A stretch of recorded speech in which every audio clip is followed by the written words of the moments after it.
Kuna ndugu yangu alimpigia simu mama yangu akamwambia, akamtumia akaunti yangu hii. Akamwambia ona mtoto wako anachokifanya hivi na hivi. Mwambie sisi ni wasomi. Alafu watu endekezi huu upumbavu. Yaani ilikuwa hata nikiambiwa kwamba narudi likizo kuna ndugu yako fulani yupo, sirudi, namuogopa. Hatuja kulea hivyo. Huo ni uhuni. Mtoto wa kike kuwa na mtandao ni uhuni. Hayo sio maisha mazuri. Utaishia pabaya. Nimwambia mama, mimi mtandaoni sifanyi vitu ambavyo sio nanilia, sifanyi vitu ambavyo ni vibaya wala sio. Mama yeye anakazania, acha, unataka usipate kitu fulani. Story Yangu Podcast, utajifunza kitu.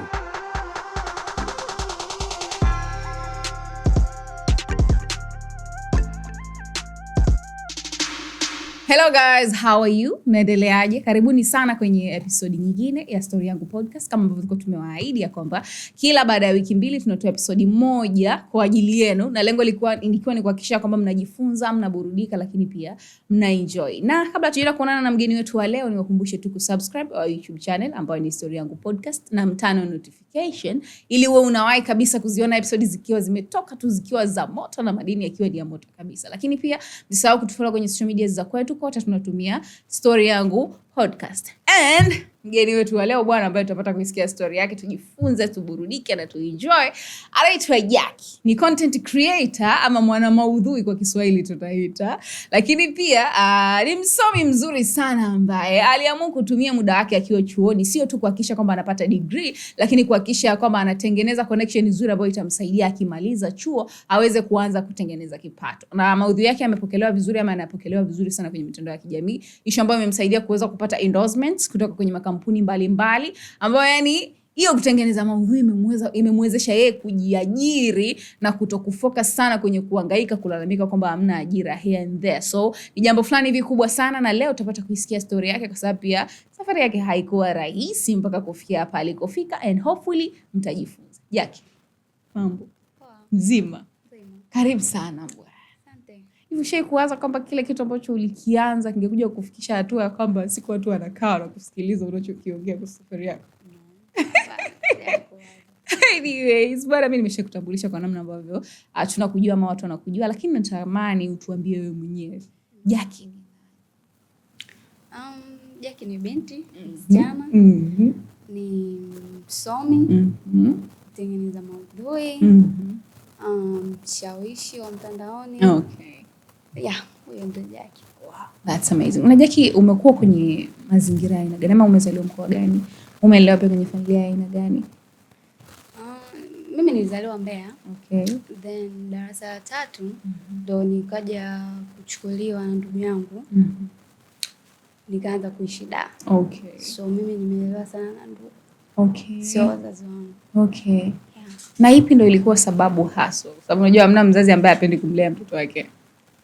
Sababu anazijua wao, lakini nadhani sababu kubwa kwa kipindi kile nikikumbuka ni kwa sababu hata mimi nilikuwa napenda niishi Dar.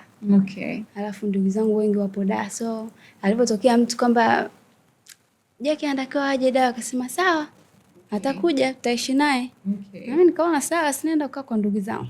Kwa ndio ikawa huo mwanzo wa mimi kufanyaje kufika Dar es Salaam. Okay. Na wewe ni mtoto ngapi kuzaliwa kwanza? Na firstborn wakakubali uende Dar. Nikakumbuka familia waliamini. Yeah. Wow, that's amazing. Okay, so experience ipoje kulelewa mbali na nyumbani ama kulelewa na wazazi ambao ni wazazi wako kabisa? Experience naweza nikaandika kitabu na kisitoshe.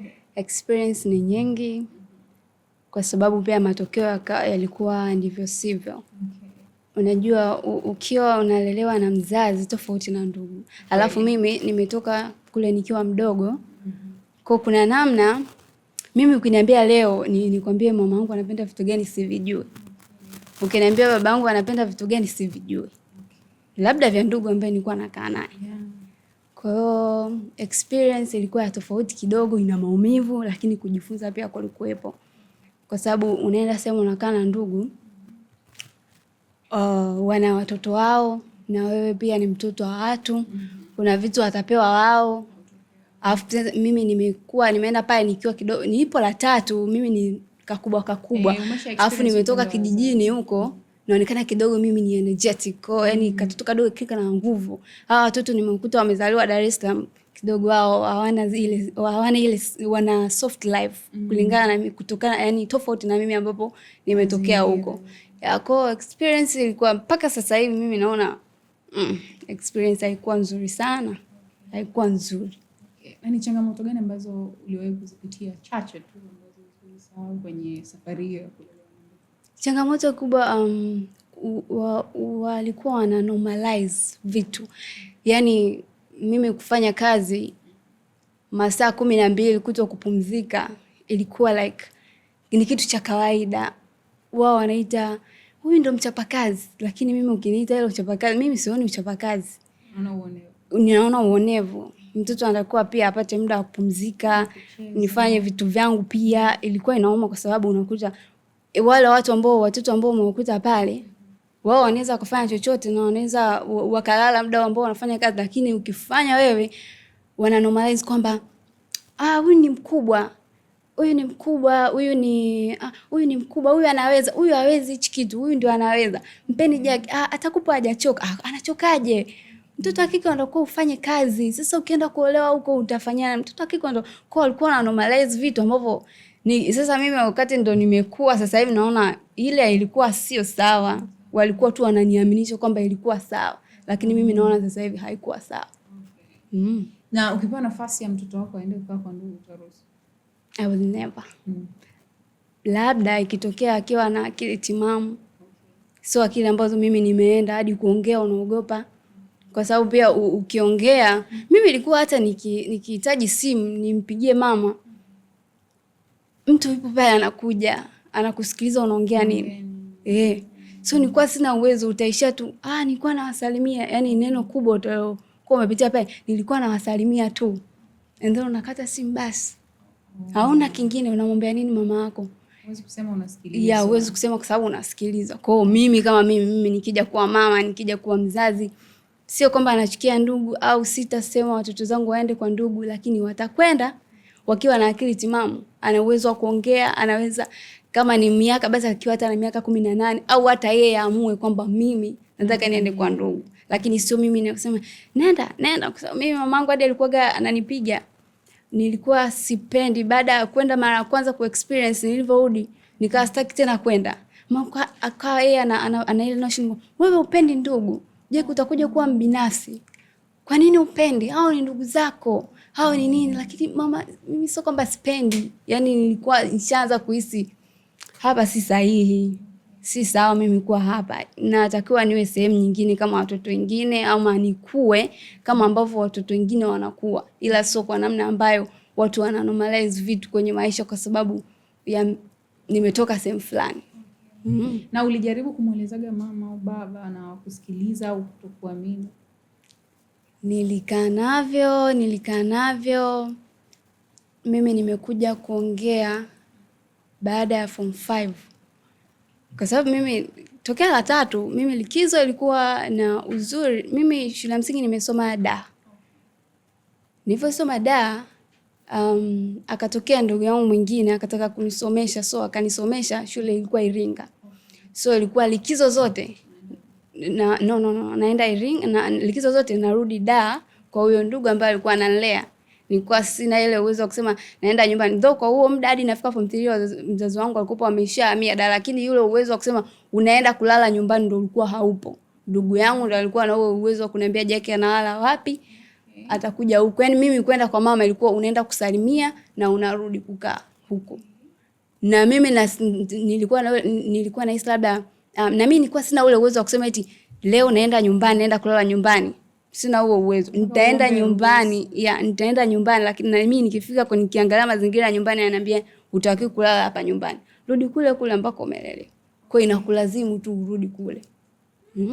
Na sababu hasa ya wazazi kuruhusu kae kwa ndugu ni hali ya maisha, au ilikuwa tu wamekubaliana kwamba wakupe wewe yule ndugu uwe kama mtoto wake kabisa? Kwa kipindi kile tokea natoka ilikuwa sio kwa sababu ya hali ya maisha. Ilikuwa kwa sababu ni ndugu zangu. Mama anawapenda ndugu zake. Mama anawapenda ndugu zangu. na sio ndugu upande wa mama, ila ni upande wa baba. Yani kwa sababu ni ndugu, alafu mimi ndo nilikuwa mtoto wa kwanza, kwa hiyo nenda kawajue ndugu zako. Ya, na ilikuwa sio kwa sababu, ila nilipofika darasa la 7 ndo nikaja kujua pia nina sababu mbili za kukaa kwa ndugu. Kwanza hiyo kwa sababu ya ndugu, lakini ya pili kwa sababu ya hali ya maisha ya nyumbani. Yeah. Oh, that was quite an experience. Basi naelewa kwa nini uliniambia uliamua kuondoka na ukasome Mwanza. Yeah, niliamua. Watu walikuwa wananiuliza, marafiki zangu wananiambia, wenzangu wanavyo apply vyo vya dawa, wanakuwa wewe, mimi nataka kwenda dawa. Mimi nikawa maombi yangu nasema, Mungu, sitaki kukaa dawa. Mimi nataka chuo nikasome Mwanza. Kama sio Mwanza, hapa ungekaa kwa ndugu. Ningekaa kwa ndugu, alafu tena nilikuwa sitaki. Yaani mimi nilikuwa nataka niende sehemu ya mbali. Kama hivyo nilisoma advance nimesoma Songea. Napo nilifurahi kwenda mbali. Yeah, na nilivyokuwa Mwanza sio kwamba eti ilikuwa kwa sababu bahati mbaya ama nisikutaka. Yaani nilitaka ile kutoka moyoni kwamba nataka nikasome mbali kwa sababu sitaki huku.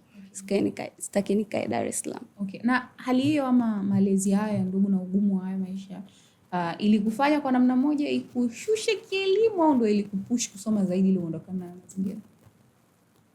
Form 1 nimeenda kusoma hadi form 3. Nilikuwa na akili. Sijisifia, lakini nilikuwa na, kwa sababu nilikuwa ile like nishajua kwamba haya sio maisha nao nataka, na wala nyumbani mimi natokea hivi, and then kwa natakiwa niamini kwenye elimu sana, inabidi nisome.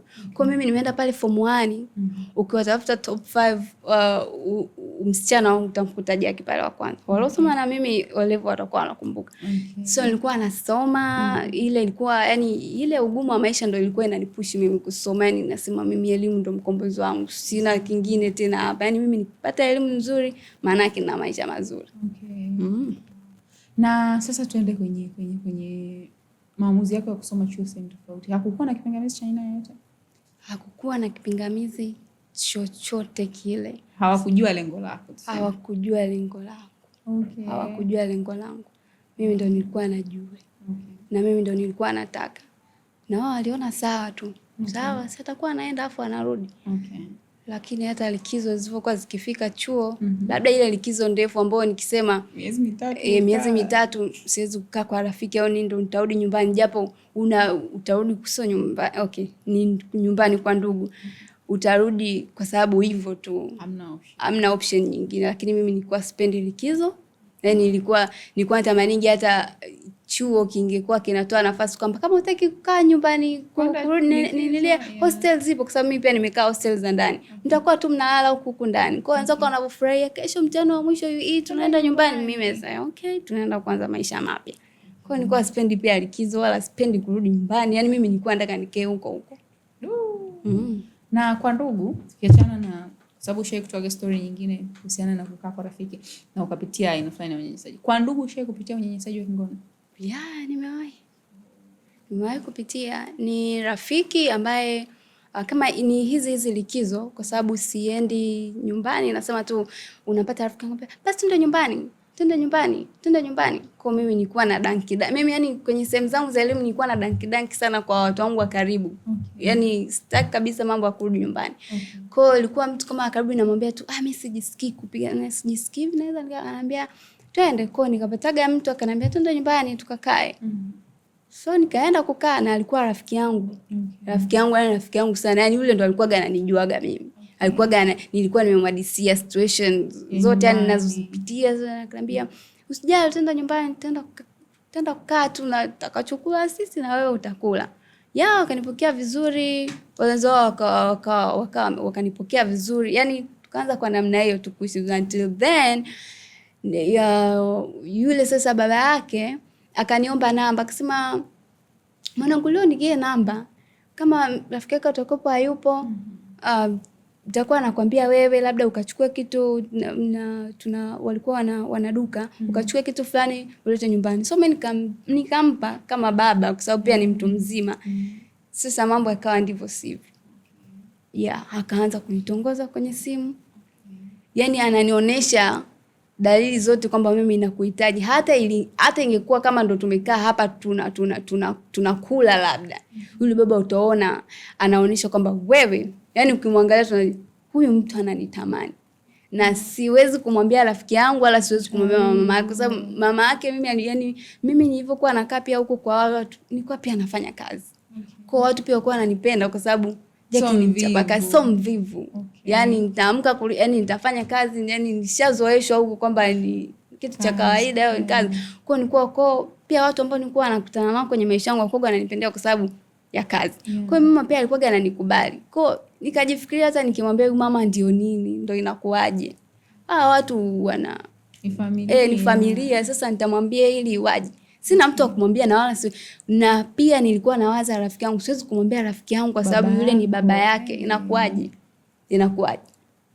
Kuna siku wakawa wametoka wameenda kanisani. Sasa utofauti ulikuwa wao ni sisi Wakristo tuna dhehebu, wao wana dhehebu lingine, mimi na dhehebu lingine. Mimi sikuenda, wale wakawa wameenda.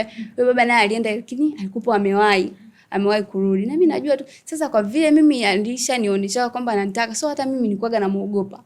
Yani alikuwa hata akinisogelea hivi mimi narudi nyuma. Nakuambia, Jackie unaogopa? Hivi vitu vya kawaida bwana, mbona sio mtoto mdogo? Mtoto mdogo na unalingana na mtoto wake. Sio mtoto mdogo. Bwana, wewe unasoma uelewe vitu kama hivi. Hiyo baba hadi alikuwa ananitumia hela kwenye simu wakati sijamuomba. Na hapo nakula nyumbani kwao, chakula kipo, ananitumia hela mimi za kula. Ananiambia hicho utakula chochote. Wakati huo mimi nikipiga story na binti yake akamwambia ni leo nimemwomba baba hela hajanipa. Mimi baba yako amenipa hela. Amenipa hela. Wewe unasema hauna. So nitakwambiaje wewe rafiki yangu? Siwezi. Ikafika siku ndo hiyo siku wametoka kanisani, yeye amewahi. Nafungua mlango, alinyata kwa sababu kama ningemsikia nisingefungua mlango. Nafungua, alikuwa amevaa taulo.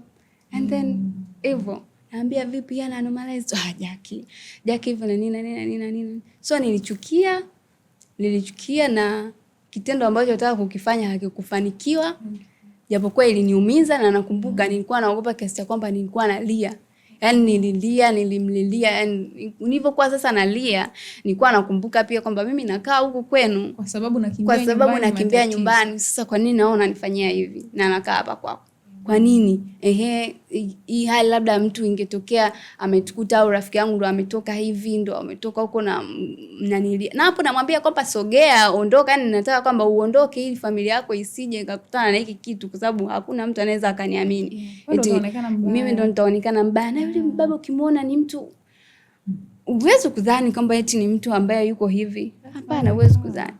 Na sikumwambia rafiki yangu, nilichofanya mimi nikatafuta mtu mwingine ambaye pia nilikuwa na mazoea naye. Sikumwambia kisa nini, nikamwambia kwa vile tulikuwa tunakaribia kufungua. Nikamwambia tu ni stiri tu kwa hata wiki hii. Alafu ndo tutarudi huko shule wote. Kwa basi akaniambia, nikamwambia rafiki yangu pia naondoka. Yeye alikuwa, "Mbona unaondoka?" Mamake ananiambia, "Mbona unaondoka? Kwa nini na nini?" Lakini yule baba pia akaniambia, "Kilichofanya sitaki familia yangu ijue.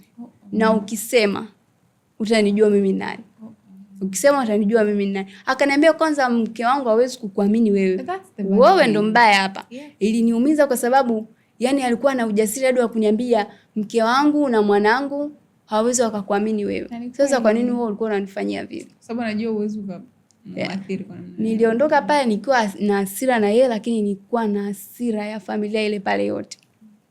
Kitu ambacho sio kizuri kwa sababu mimi na yule rafiki yangu yani hawakunikosea chochote. Na hata rafiki yangu aliponiambia nikakataga naye mawasiliano. Hata rafiki yangu alipokuja kunitafuta akaniambia, "Kwa nini sasa hivi hauna mazaa na mimi nakutafuta?" Baba anakuulizia huko. Baba anakuulizia sana. Nilikuwa sina cha kumwambia na hadi leo sijamwambia. Labda ndo akiona labda leo naongea ndo ajue labda sasa nimekaa na watu wengi. Labda mtu ndo ajiulize ni yupi, ni nani, ni hivi, lakini sikuwa namchukia na hata akiniona sasa hivi yani simchukii kwa chochote, ila yani kile kitu mimi mpaka sasa hivi kinanikumbukaga na kinaniumizaga. That's bad. Yeah. Hiyo ni mbaya sana by the way.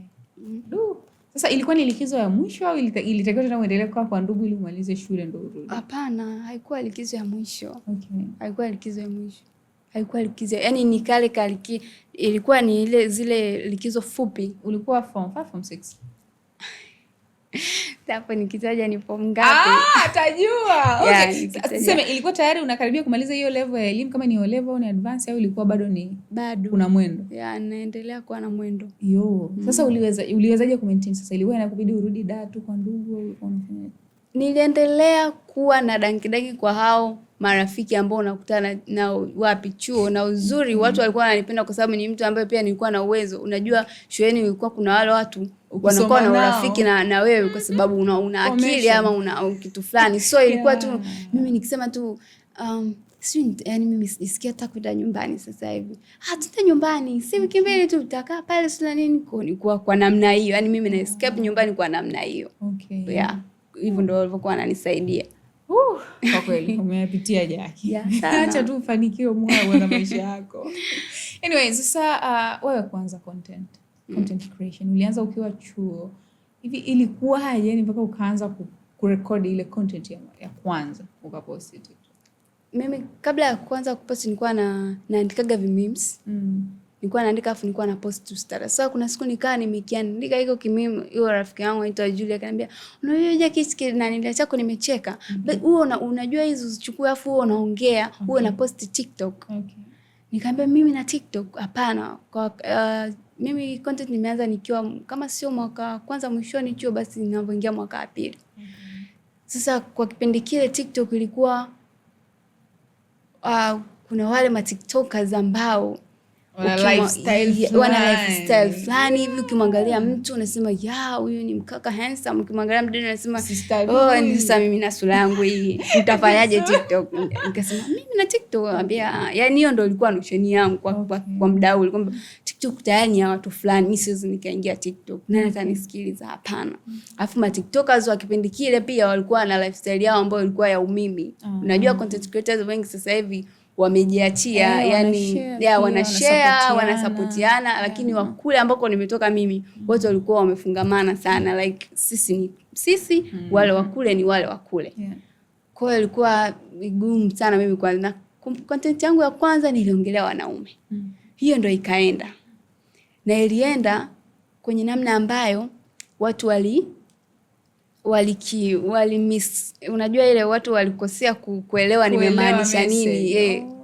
So ikaenda mpaka ikanifikia mimi, mpaka nikasema Mungu wangu, nimefanya nini mtandaoni?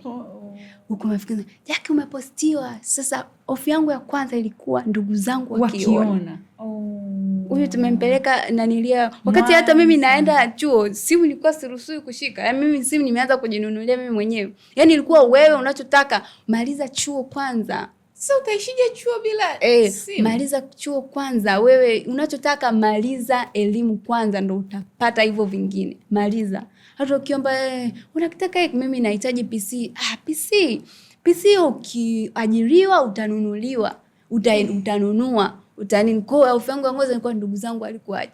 Nakumbuka nikafuta ile video. Sasa mtandao ni mtandao. Video kwa ishaenda, yani imeenda huko, watu wananipigia anambia, Jackie tumeona, Jackie wakuongea hivi, umeongea hivi. Nasema jamani, na mtu aliyepost kwenye zile peji za udaku, nakumbuka nikaenda hadi kwenye DM yake nikamwomba msamaha, nikamwambia bro, mimi ni huyu mtoto nimeposti hiki, naomba uifute ile na ile jamaa wangu hajajibadi. Yani mpaka sasa hivi nikiangaliaga nachikaga tunasema hivi nilifanya kitu gani? Mtandao ni mtandao tu, watu walishaenda.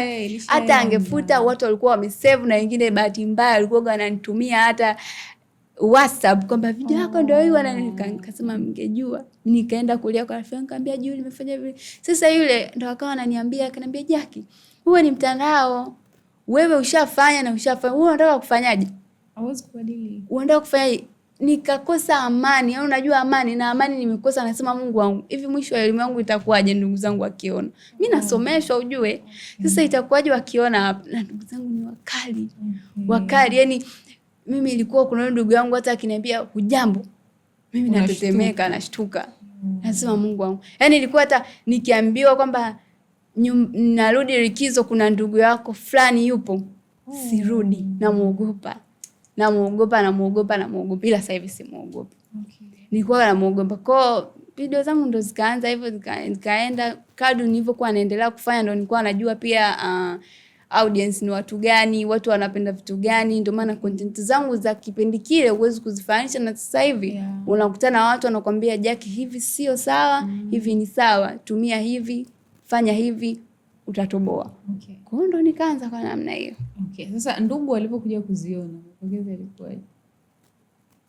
Hatujakulea hivyo. Huo ni uhuni. Mtoto wa kike kuwa na mtandao ni uhuni. Hayo sio maisha mazuri, utaishia pabaya.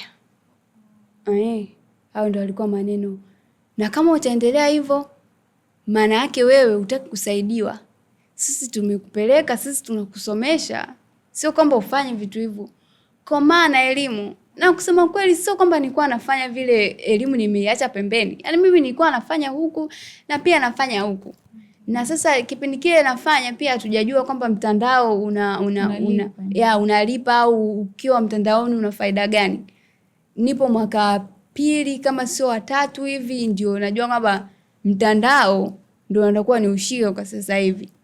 Mshika mawili moja umponyoka, lakini mimi nikasema yani hivi vitu naweza nikabala. Iko related na unachokifanya. Mimi nakumbuka tupo first year tulikuwa tunafundisha mambo ya idea generation. Kusoma tu ile course na hata sometimes lecture alikuwa anatolea mfano, kwa sababu kuna lecture alikuwa ananijua. So nikaanza kugundua kwamba course ninayosomea pia na hivi vitu vinaendana. So sio kwamba mimi nafanya na nini. So hata course pia ilikuwa inanishape kwamba mimi ni msomi, content zangu pia ziwe kisomi. Yani ukiangalia content yangu uweze kuifananisha na mtu ambaye amesoma au hajasoma. Kwa sababu ni kitu ambacho nimekikalia pia darasani, nimeambiwa bwana kuna hivi, kuna hivi, kuna hivi. So hawa baada ya wao kukwambia kwamba uache kile ambacho unakifanya, ulijaribu kuzungumza nao, uliamua kwamba uendelee tu hivyo hivyo kwamba watakachoamua sasa? Hakuna niliyemwambia, hakuna niliyeendelea kumwambia mimi siwezi kuacha. Mimi niliendelea kufanya. Niliendelea kufanya na wao sasa lawama walikuwa wanazipeleka kwa mama. Sasa mimi ndo amekulea, si ni wao? Alipeleka kwa mama. Mtoto wako ni mjeuri. Yaani sisi tunafundisha akafanya walikuwa wanaita upumbavu mtandaoni. Anafanya upumbavu mtandaoni. Nani amempa simu? So mama naye akisema kule yeye anapiga simu. Mwanangu acha. Nimwambia mama mimi mtandaoni sifanyi vitu ambavyo sio nanilia, sifanyi vitu ambavyo ni vibaya wala sio. Mama yeye anakazania, acha. Unataka usipate kitu fulani. Wenzako ndo mama alikuwa anapenda kutumia neno anakusomesha au ni ndugu zako. Yaani mama yeye alikuwa anajitoa, wakati ule ndo nilikuwa namhitaji mamangu aniambie. Mimi nilikuwa nataka mama asimame kwa ajili yangu, aseme sasa pia mama hawezi kusimama kwa sababu pia sijakaa na mama anijui mimi, hajui napenda nini, hajui Jackie ni mtu aina gani, hajui. Mama angesema mimi mamangu ukimuuliza leo Jackie anapenda vipi, labda ndugu zangu ndo watajua. Jackie ni mtu wa hivi, na ndugu zangu mimi wakati nakaa nao walikuwa so surprised kuniona mtandaoni, kwa sababu tokea nimekaa nao nilikuwa sio mwongeaji, na nilikuwa sio mwongeaji kwa sababu sio mpole wala nini.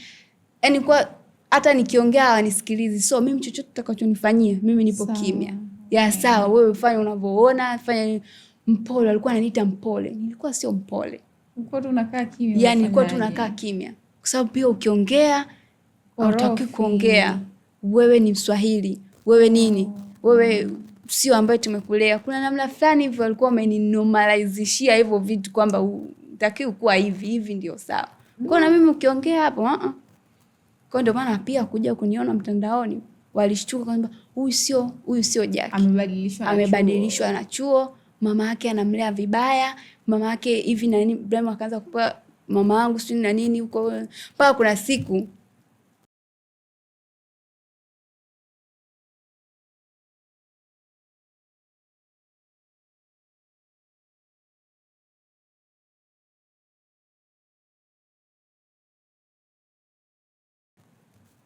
mimi mamangu akatumia zile message akamwambia ndugu zako wamesema hivi na hivi.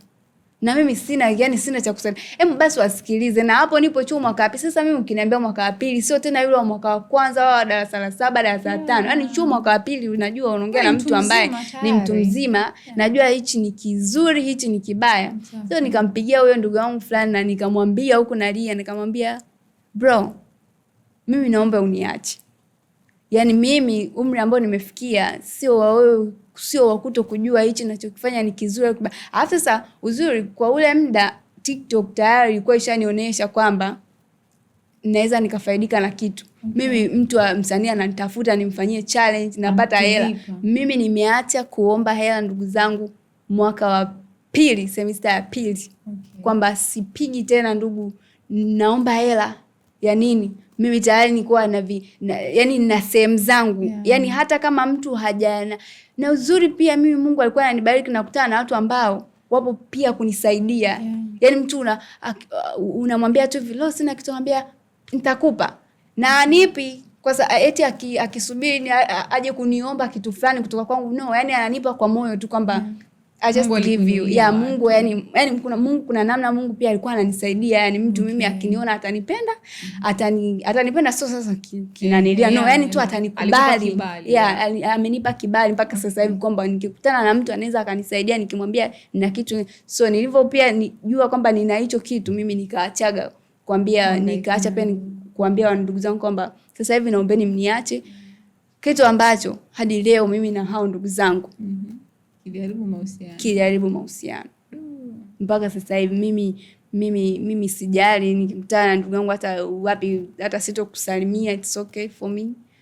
Kama wewe uliamua kuniona mimi ni mbaya sawa. Yani mimi hauna kitu, tukutana huko tukutane kama hatujuani, ila mimi na wewe tunajuana kama mimi na wewe ndugu. Ni changamoto sana.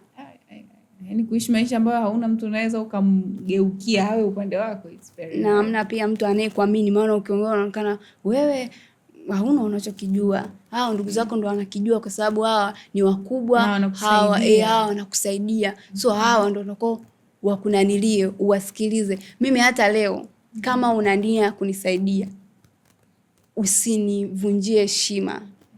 Mimi ni mkali hata kwenye DM huko. Yani hata kama ni mambo ya kazi, unajua unatakiwa uniheshimu pia mimi.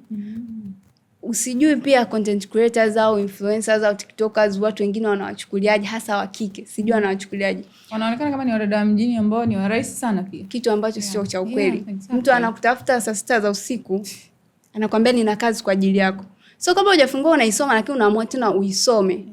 Unaisoma ambia unanitafuta sasa hivi, si unitafuta kesho. Mtu anakuambia unajua mimi ni nani? Unajua unaongea na nani?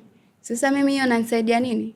Sio ujeuri, lakini mimi yani naamini, mimi kuna kitu naamini ambacho wewe kama hata wewe kuna watu wapo kwenye DM yako na hawawezi kukutafuta saa 6 za usiku. Hawapo. Kuna watu watakuja DM kwako wanakwambia hello afu anaondoka. Au wanaacha tu namba, hamna salamu. Unakuta DM mtu kaacha namba, anakuambia nitafute WhatsApp. Unamuuliza kwa ajili ya nini? Nitafute WhatsApp nimekwambia. Kwa ajili ya nini bro? Wewe mbona unaonekana ni mjeuri? Tayari mtu ashaanza kuwaka. Yani kuna namna hao watu pia ambao wanakusaidia, wanataka kukuweka namna fulani. Sasa mimi nishatoka huko ambako nimesimulia hapa. Huwezi tena kuni disrespect, yani huwezi kunionyesha kitu ambacho mimi nimeshakivuka. Mimi nadhani ni influencer speed TikTok ambaye labda pengine nasemewa sana kwamba mimi ni mjeuri. Sio ujeuri. No, ni watu waende. Lakini mimi naamini watu wenye deals za maana pia waga wanaenda direct. Au hapo na hao pia ndo wananipa mimi kiburi kwa sababu unakuta mtu wa maana kama sio email haja kutumia hata huko DM ina maelezo ya kutosha. Sasa wewe unaniambia tu nitafute WhatsApp.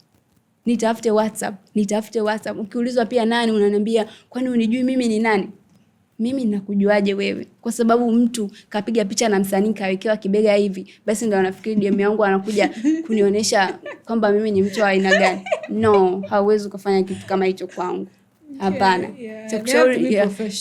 Ushauri wangu ni watu kama hao wasipende kuwafanyia watu vitu ambavyo wao wenyewe hawapendi kufanyiwa. Mimi naamini kwenye DM zao wapo wengi, hasa hawa wa kiume, wapo wengi sana ambao pia kuna wenzao kuambia, nifanyie connection na mtu umevimba, hujampa mtu connection ya kazi au kitu fulani kwa sababu wewe unajikuta upo mahali fulani. So kwa nini unakuja kwenye DM yangu na unanionyesha unakuja kujimwambafy just kwa sababu mimi ni msichana, kwa sababu unaona nina shida ya hela, kwa sababu unajua ukiniambia tu mambo ya hela nitakupapatia, nitakukimbia. Wanasema kwamba umesoma PhD tu unakifanya professionally. Nimesoma pia. Nadhani ndio maana unajua ukienda na kwenye account yangu ya Instagram nimepini post yangu kwamba mimi pia ni msomi ile wakati nilikuwa naendesha kipindi cha Weekly News Report nilipokuwa chuo. So nataka kabla hujanitafuta mimi ujue kama mimi ni nani, unadeal na mtu aina gani. Njoo na nilipini ile kwa sababu na nikaandika maelezo, please. Mimi sifanyi kwa sababu ya mihemko, sifanyi kwa sababu fulani anafanya kwa sababu pia ni profession yangu, ni passion pia, ni kitu nakipenda. So ukija kwangu mimi au kwa mtu yoyote, kuna namna ya kumapproach mtu. Exactly. Tumefundishwa hata huko darasani, ukiwa unaenda kwa source kuna how to approach a source. So unaenda tu. Kwa nini sasa unaenda kwa sababu ni msichana? Kwa nini kuna way wasichana wanakuwa treated like kwa sababu wewe ni msichana unajua nini? So wasichana kwenye mitandao wanapenda maisha mazuri, ukiona hela mbele no, sio kwangu mimi. That's not fair. Alafu ni moja kati ya kitu ambacho kinalalamika. And bad thing ambacho kinanikwaza pia kwenye aina hiyo ni kwamba ikitokea msichana mfano kama Lydia huyo ambaye anaimba, alitoka siku moja akasema kwamba jamani, naomba ukija DM acha kuniambia hi mpenzi, hi dear, niambie tu hi mama, hi Lydia, nataka tufanye kazi hivi na hivi. So unakuja hi mpenzi, afu nikikataa kujibu unaniambia na ringa. Watu wakamtukana tena. Unaitwa mjeuri. Yes, watu wakamtukana tena sana wakati iko very clear kwamba it's just professionalism. Nafikiri watu hawataka kuambiwa, watu wanaamini kwamba wao ndio wako sahihi. Unaniambia hey mama, hi mpenzi, hi dear. Afu nikikwambia usiniite unaniambia mbona jina la kawaida tu. Kuna ringas. No, usinormalize vitu vya kawaida kwamba hi mpenzi ni neno la kawaida. Watoto wa kiume. So sio jambo la kawaida kumuita hivyo mtoto wa kike. That's not fair. Okay, so tukiachana na changamoto hiyo especially kwa wanaotoa deals, twende kwenye masuala ya cyberbullying. Kwa mtu ambaye umekulia kwenye mazingira uliotuelezea, hizi negative comments zinakukwaza kiasi gani ama zinakuaffect kiasi gani kwenye mitandao hii? Zinanikwaza, zinanifikaga hapa. Sometimes unawajibu. Na mimi sasa maisha ambayo nimetoka huko, ni mtu ambaye pia nimejigundua na hasira za karibu. Unaweza ukaniambia neno dogo, wewe ukasema ni dogo, lakini mimi nitalibeba. In a way itaniumiza, yani itaniumiza sana. And sometimes nitaweza kulia. Ushakutana na yule mtu anambia alininunia, hapo hata sijui nimemfanyia nini. Sasa mimi ndio wao watu. Mimi ukinikwaza pia sina uwezo wa kukwambia. Sababu hujazoea pia kusema sijazoea niko. Kwa mimi tu nitajitoa kwako wewe. Mimi ukinikwaza nitajitoa, yani nitaondoka. Utaona Jackie hayupo. Utahisi tu kwamba nimejitoa kwa sababu na ringa au nini, lakini wewe ulinifanyia kitu. Alafu ubaya mtu akikufanyia kitu siku hizi wanasahau. Yaani wanasahau wao, wewe ndio unaonekana kwamba ndio mbaya. Sasa hii cyberbullying huku mtandaoni ni kwamba mtu anakwambia, yani mtu yeye anaamua kucomment kitu ambacho mpaka unakaa vizuri, yani kama unakaa vizuri unasema hivi huyu aliwaza nini kuniambia hivi. Sasa mimi kwa kipindi hicho sasa hivi nimebadilika. Kidogo nazoea na komaa, lakini pia napataga ushauri kwa watu. Juzi tu hapa nimetoka kumlilia mkaka ambaye naheshimiana, nikamwambia bro, kuna mtu kaniambia hivi kwenye comment, ananiambia Jackie, mpaka sasa hivi hujazoea. Nililia, nilikuwa nalia, ni mtu ameongea kitu cha uongo. Alafu ameaminisha kwamba ananijua, yani some people are just mean na tu hivyo. So nikasema nimwambie nani, ndo nikasema nimwambie mwanamke, no, ngoja nimkimbilie huyu mkaka ambaye kaniambia Jackie, unataka kuzoea, huu ni mtandao. Una mwaka ngapi TikTok? Kaambia nimeanza dukani ipo 2022. Hujazoea. Mtu sometimes hana cha kukwambia, ni watu wanapitia changamoto, so wanatafuta watu wakubebana wakuburuzia hizo vitu, so zoea. Sasa kipindi hicho ulikuwa ukiniambia neno baya, nitakujibu neno baya pia ujifikie. Kama mimi nilijifilm mara 2, wewe unataka ujifilm mara 10 zaidi yake nitakwambia. Sasa ukimwambia mtu, kwa sababu pia zile zilikuwa hasira, unamwambia mtu neno baya, unakuja huku unakuta DM unamkuta nikwambia Jackie, umeniambia neno fulani hivi limeniumiza. Sasa ndio alianza, lakini limeniumiza, yani nilikuwa na kuheshimu, lakini umenifanya nijisikie vibaya. Anakuheshimu, kwa nini aongee hivyo? Unamwambia kwa nini unaniambia hivi? Mimi si nilikuwa nimekwambia tu, kwa nini hujafikiria kwanza kabla hujaniambia? Ndio uje huku unakuja unaniambia, au mtu tu anakuambia umenitukana kule au umeniambia vibaya, mimi nilikuwa tunataka ujibu comment yangu. That's stupid sometimes. Okay. Yaani unaachana mtu anakutukana ili ujibu. Mtu anakutukana ili uwe unajibu. So hata wewe mkaka ananiambia sasa hivi comments kama hizo achana nazo, wewe jibu tu nzuri. Maana shida ya negative comments zinavutaga nyingine. Jibu zinakuja nyingi zaidi. Unakuta wengine nao wana support kile kitu. Afu kweli hivi na afu baya wanakuwa ni wasichana wenzio, kitu ambacho kinakuumiza. Yaani kinaumiza. Kuna kwanza nimefanya tu juzi hapo, nimekutana wasichana kama 50 kwenye comment wameongozana. Wanajadili tu hicho kitu, wanajadili. Halafu huyu, yani huyu, mimi mnafanyaje? Unafanya ni kwenye page yako. So start with that. Basi utafanyaje tu, unaendelea kuvumilia, ni mtandao na ndio maisha pia ambao umeachagua. Unajua kama nilivyossema, hatufanyi kwa sababu fulani anafanya, unafanya kwa sababu ni passion yako unafanya. Yani utasema leo naacha, lakini unakutana. Mimi I write content kwenye simu yangu. Naandika kila siku, naandika. Kwa hiyo ni kitu ambacho wewe ukiniambia leo comment yako mbaya, ukitegemea ukiniambia utafikiri nitaacha. Siwezi kuacha. Sawa, nitajisikia tu vibaya, nitasema kesho usifanye. Leo utajikuta tunashika simu yako, utaongea, na ndo maisha yangu tayari, na nishaona kuna kitu ambacho unapata kutoka kwenye mtandao. Exactly. Kwa hiyo nitaendelea kufanya mambo nafanya. Yeah. Okay, so unakumbuka mara ya kwanza uliweza kumonetize content yako? Uliweza kutengeneza pesa kwa content yako? Yeah. Okay. Sio hiyo tu content. Kwa mara ya kwanza mimi napata hela ambayo nasema hii ndio hela nimepewa mimi. Kwa ndo hivi. Okay. Ndo nimepewa, nimelipwa hiki. Nilimshukuru Mungu na nikamwambia mama, kwa sababu mama pia alikuwa kipindi hicho aniamini. Nikamwambia mama, umeona hii hela nimepata, umefanyaje? Nikamwambia watu tu wamependa ninachokifanya and wakaomba hivi na hivi. Kwa hapo mama aitaka nimuelezee sana, nikamwelezea kwamba jinsi inavyofanyika, ni mimi jinsi ninavyofanya nini. Kwa hela yangu ya kwanza ndo inafanya hadi sasa hivi mimi niendelee kufanya na ninachokifanya mpaka sasa hivi. Unakumbuka ilikuwa shilingi ngapi? Hela yangu ya kwanza ilikuwa 530,000. Wow.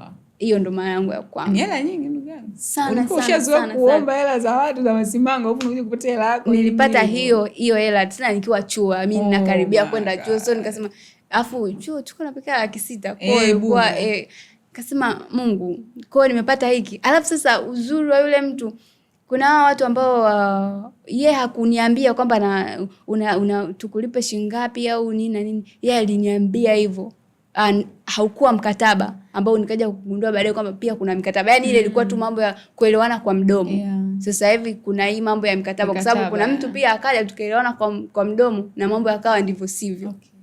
Kwa nikaja kugundua pia mkataba kuna umuhimu wa mkataba, lakini pia kuna hawa watu wa hivi, lakini mimi sasa hivi mkataba ndio nimeuweka mbele. Okay. Sababu nishe kumwimbia hadi msanii nyimbo, msanii mkubwa tu na yeye, nitakulipa. Challenge ilikuwa challenge. Mwambia nitakulipa. Tukakubaliana pale, hakunilipa. Hadi leo hakunilipa. Sijui hata alinichukuliaje.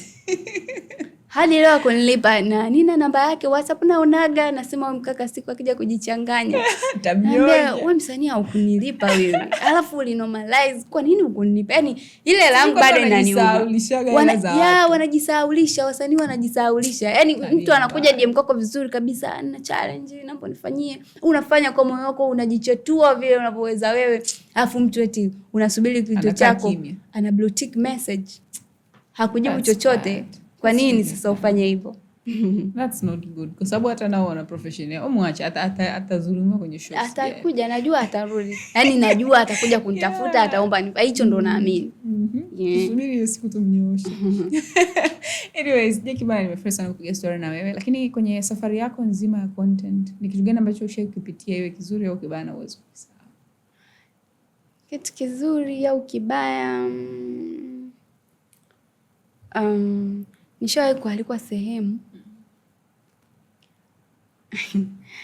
Nilivyoalikwa sehemu nikawa mimi sijui kwamba ndo nilivyoumbwa ama sijui ndo ninavyoamini. Mimi ni mtu ambaye hata kwenye issue ya mavazi, kama nikiona nikivaa hivi itanifanya mimi siwi sawa, huwa sivai. Okay. Sivai. wala sifanyi chochote. So nikaenda hiyo sehemu. Mkaka yeye alikuwa of course tulikuwa tumealikwa na mkaka, na ilikuwa event ambao pia alikuwa amealika watu wengi ma influencers manini. So nikavaa mimi ninavyoona ni sawa kuvaa, kwamba hii ndo comfort, yani nitakuwa siwezi kuvaa hivi. Na ilikuwa sasa mwisho ukialikwa ile sehemu, utafanya content 2, utaposti video na posti ya kawaida, na utalipwa kiasi fulani, kitu ambacho kiasi kilikuwa kizuri. Nikikwambia kizuri kwa kizuri. So nikaenda ile sehemu nilivyovaa mimi. Event imeanza, ikaenda mpaka ilivyoisha. Mimi nikawa nikutana na watu wengi, watu wamevaa, na mimi ile ndio ilikuwa njia yangu ambayo nilikuwa nimevaa. Mwisho wa siku kwenye payment, yule kaka akaniambia hawezi kunilipa kwa sababu wewe haujafuata masharti, haujavaa kama ambavyo sisi hapa tumetaka.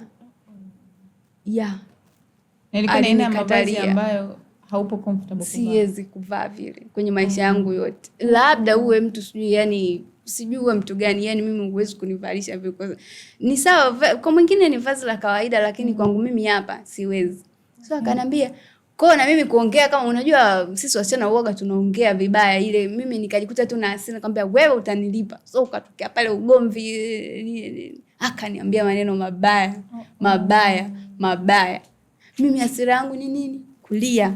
Siwezi kumwambia mtu, na watu wote pale walikuwa wanaamini kweli sisi mbona tumenanilia hivi, wewe ni mjeuri, wewe ungefuata masharti, ungefuata. Mimi sasa kwani kuna ubaya gani? Kwani nilikuwa nimeharibu chochote mimi kuvaa hivi? Mimi hivi ndo nilikuwa njia yangu. Alafu umeniambia mimi shoot eneo lile, unachukua videos kwa ajili ya hiyo vlog chako, na shoot unahangaika huku unatengeneza hivi na hivi. Mwisho wa siku unaniambia uwezi kunilipa. Nimetoka huko, nilikuwa nakaa mbali pia. Kutoka huko na turudi usiku sana pia. Kitu ambacho nikasema hapa leo sita request, inabidi nipande daladala kufika huko kwangu. Ukifika huko kwako pia unatakiwa utembee hadi huko, ulikuwa usiku. Yaani mimi nimerudi sina kitu, na ile ndio nilikuwa nategemea, nikasema nikipata hii hela leo hizi wiki zitanisogeza. So the guy hakunilipa na akaniambia maneno naamini wewe, na ndo mpaka leo. Hicho ndo kiliniumiza na kinaniumizaga sana. Na tunaonana huko mtandaoni uzuri. Tunaonana nasema tutakuja kukutana sehemu. Tutakuja tu kukutana sehemu. Kila tasnia ina changamoto zake nyingi sana. Changamoto zipo sana. Anyways, mimi natamani uzungumze na binti ambaye yuko kwa ndugu au kijana ambaye yuko kwa ndugu na anapitia hayo uliyowahi kuyapitia au hata even worse, na hajui apate wapi msaada. Kitu ambacho naweza kumshauri binti ambaye labda anakaa kwa ndugu, anapitia changamoto ambazo pengine zinafanana na zangu mimi. Cha kwanza unatakiwa ujitambue wewe ni nani. Yaani ukiweza kujitambua wewe ni nani, chochote ambacho utakuwa unapitia hapo utasema, yani wewe utakuwa unalia. Mimi mwenyewe nilikuwa nalia kwenye mashuka usiku, nalia, asubuhi kiamka utaendelea na kazi nyingine. Cha kwanza ni kujitambua wewe ni nani, na kamwe usije ukatishwa tamaa. Mimi nikijiangalia sasa hivi, mimi naonaga ni ushuhuda tosha wa kumwambia binti kwamba hiyo njia ambayo umepita wewe hata mimi nilipita, na ndio hiyo njia ndio imenifanya nimekuwa mimi Jackie kwa sasa hivi. So asikate tamaa, yani kikubwa ni ajitambue pia, hata usichoke. Uzuri Mungu anasikia, yani Mungu anasikia pia. Unakuwa unamuomba, tenga muda kumwambia Mungu, lia na Mungu. Kama una uwezo wa kulia, lia. Kama unaweza kuweka vitu moyoni, weka. Mimi nilikuwa na uwezo wa kuweka vitu moyoni na nisimwambie mtu. Anyways, basi na wale ambao wanatamani kuanza kufanya content na wanaogopa, au pengine wazazi hawaamini, kwa sababu unajua wazazi pia wanaona kizazi chetu hichi mambo ni mengi. Wanataka kufanya content. Sasa hivi uzuri watu wengi wanakuwa content creators wengi sana. Kama wasichana wanakuwa wengi sana sasa hivi, na wanatugea challenge sisi ambao tumeanza muda kwa sababu kila mtu anakuja na test yake tofauti. Yani kila mtu ana karata yake ambao ukimwangalia hata kama wewe ndo gwiji unasema huyu bwana mtu anaweza. Kwa kama ni kitu ambacho content unapenda, kwanza iwe passion yako. Okay. Usifanye kwa sababu fulani anafanya, usifanye kwa sababu unamuona fulani, iwe passion yako, yani unatoka moyoni, utapenda unachokifanya na hutaona kuna ugumu wowote. Na hakuna siku utaona labda mtu ameniumbisha au utasema mimi naacha, mtu atakukatisha tamaa. So endelea kuamini ambacho unaamini, kama unahisi ni passion yako, ni kitu ambacho unakiweza. Okay, nafikiri mmeusikia ujumbe vizuri guys. Mimi sina la ziada kwenye episode ya leo. Hopefully mmejifunza mengi sana, na yule ambaye ali-request kumuona Jackie humo ndani na kusikia story yake, nafikiri umeenjoy sana sana, kwa sababu kusema ukweli story yake tumejifunza vitu vingi na tumeweza kupata experience ya tofauti sana kutokana na maisha yake. Mimi naitwa Chika, tutakutana next episode. Msisahau kusubscribe wa YouTube channel ya Story Yangu Podcast. Bye. Story Yangu Podcast, utajifunza kitu.